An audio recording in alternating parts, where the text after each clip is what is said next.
I talk a lot about what I call future-fi on this channel. So active speakers like those from Key or from Kef or from ELAC or from Devialet. And then also streaming integrated amps like those from NAD and Name.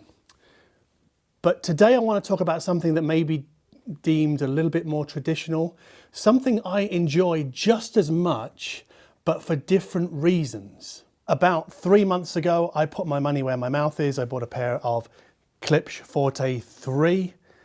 I had no intention of reviewing them. I had no intention of making this video.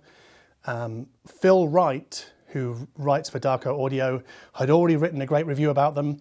And that review actually was one of the reasons that I bought these speakers, because I had not heard these before I bought them.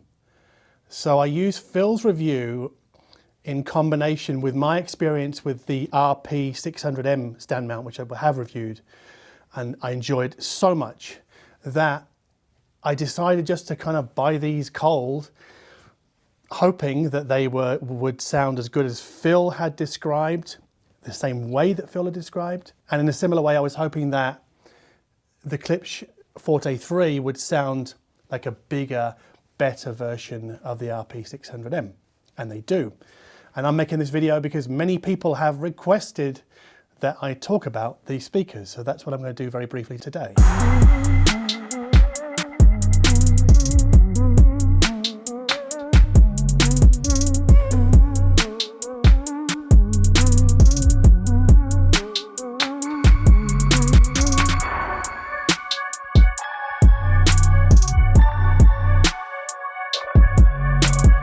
So you can see this is quite a large speaker.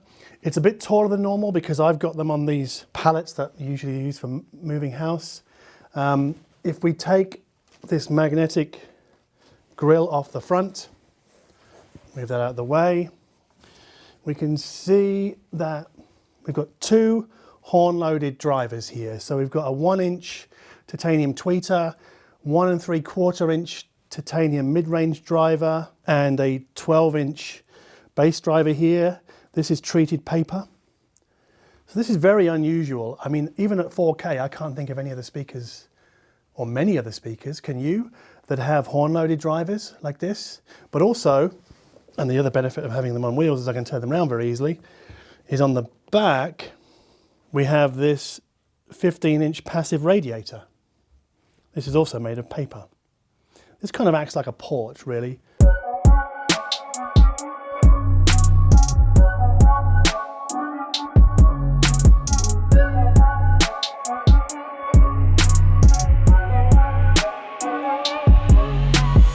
Now for me, these speakers sounded their best where they are now, pretty close to the wall, about this far away. So if you're picking up the vibe that these speakers aren't like other speakers, then you're on the right track.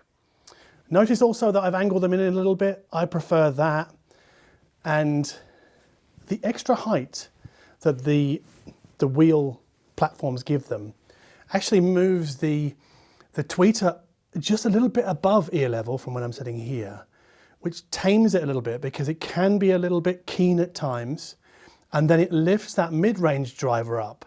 So when I'm watching TV, I'm using these for TV, vocals really pop. So if I'm playing, also if I'm playing something like Joni Mitchell or Neil Young or something very vocal focused, these sound incredible.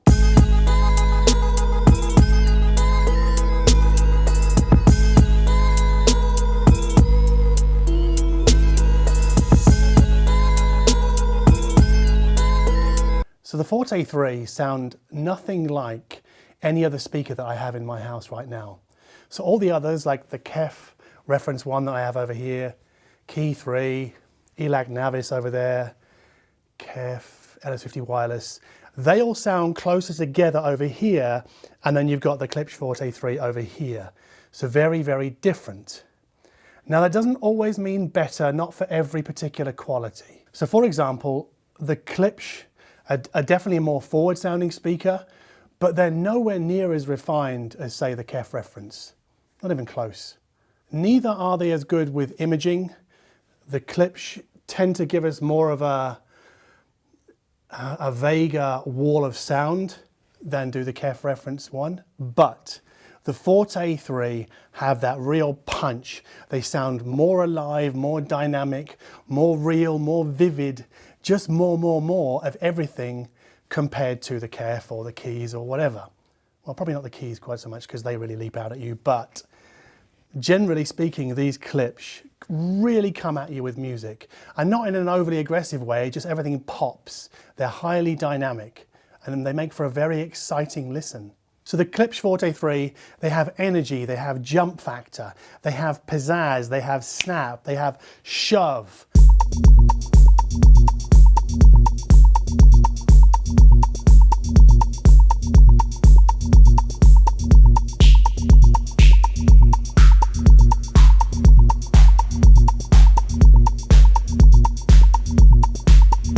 And like many other high efficiency loudspeakers, because the Forte 3 are very efficient, you can put a very low powered amplifier on them and they'll really come alive. But they will also do so very convincingly at low volumes. They don't sound bloodless or lifeless at low volumes, as some speakers tend to do. So if you live in an apartment like me, you don't want to blast them all the time, or like me, you don't want to listen loud. I'm not a loud listener. I like speakers that play well at low volumes. The Forte 3 really do it for me in that respect.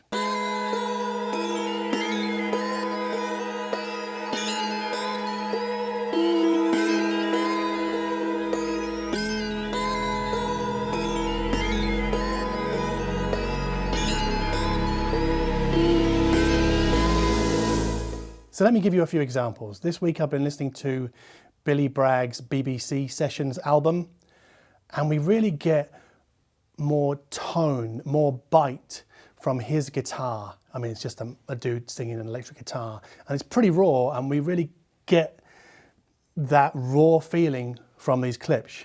Similarly, when we punch in Richie Hawtin's Closer Combined live-ish album, we get a lot of punch, a lot of drive, a lot of forward momentum, a very propulsive bass. And then if I cut over to something like Warp's compilation of all of Autechre's early EPs, we get more crisp crunch from those EPs than I do from, say, the Kef Reference 1.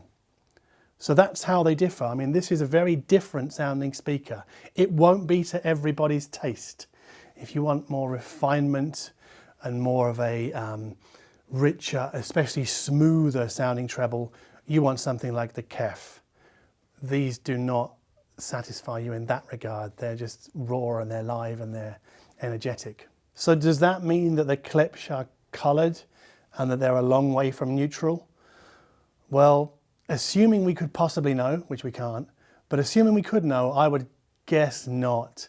So if you want a very, very neutral, clean, speckless sounding speaker, these again will not be for you. These are for people who want excitement writ large. And if that means they're coloured, then so be it, I don't care.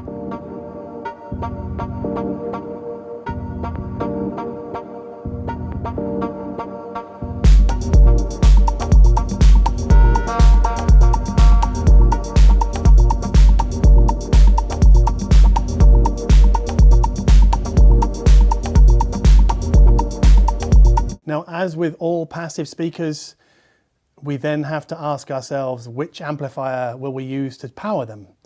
Now, so far I've been using I started off with the Vinnie Rossi LIO with its MOSFET speaker amplifier, only 25 watts per channel. It has no problem whatsoever driving these loudspeakers, none. And it sounds very lovely and polite. But when I cut over to the Hegel H390, it takes that politeness and adds more punch and a more muscular, burly kind of feel to music. But I can't help but wonder if introducing a full-size tube amplifier will give me more of that sort of THC warmth, that kind of richer, smoother, more seductive feel. I don't know, I'll have to try that.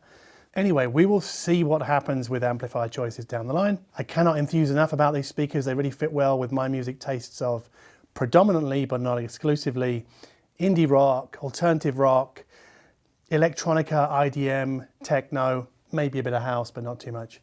But basically modern music that you read about in Pitchfork and Resident Advisor and things like that. So that kind of audience, if you listen to music like that, then I really recommend that you go and listen to these Klipsch, because they may really ignite something inside you and they may offer you a sound that you've never heard before. I have heard something similar to this before from Audio. So Zoo speakers have this kind of very dynamic, punchy, live feel. Klipsch are a bit different. No, I have no idea how Zoo this compares to Klipsch that.